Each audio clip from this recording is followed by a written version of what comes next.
السلام علیکم پیارے بچوں، آج ہم جس کہانی کے بارے میں بات کریں گے اس کا نام ہے کچھوا اور خرگوش۔ تو ایک دفعہ کا ذکر ہے کہ ایک جنگل میں ایک کچھوا اور خرگوش رہتے تھے۔ دونوں کی آپس میں گہری دوستی تھی، دونوں ساتھ ہی کھیلتے اور ساتھ ہی گھومتے تھے۔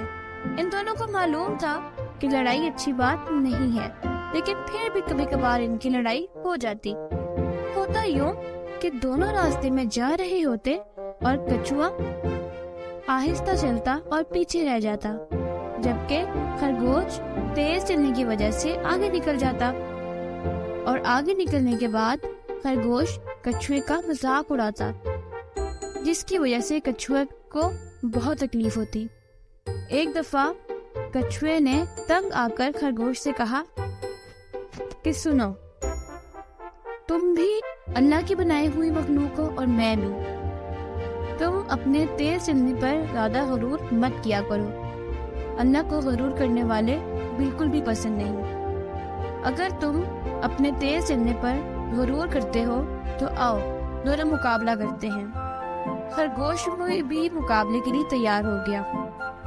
مقابلہ شروع ہوتے ہی خرگوش تیزی سے آگے کی طرف بڑھا اور کافی دور نکل آیا، جبکہ کچھوا آہستہ چلنے کی وجہ سے پیچھے رہ گیا۔ جب خرگوش نے دیکھا کہ کچھوا تو بہت دور ہے تو اس نے سوچا کیوں نہ میں آرام کر لوں۔ ادھر کچھ دیر تک کچھوا بھی آہستہ آہستہ چلتا ہوا خرگوش کے پاس سے ہوتا ہوا مقررہ جگہ تک پہنچ گیا۔ کچھ دیر بعد جب خرگوش اپنی نیند سے بیدار ہوا تو وہ بھی بھاگتا ہوا مقررہ جگہ تک پہنچا جہاں کچھوا پہلے سے ہی موجود تھا۔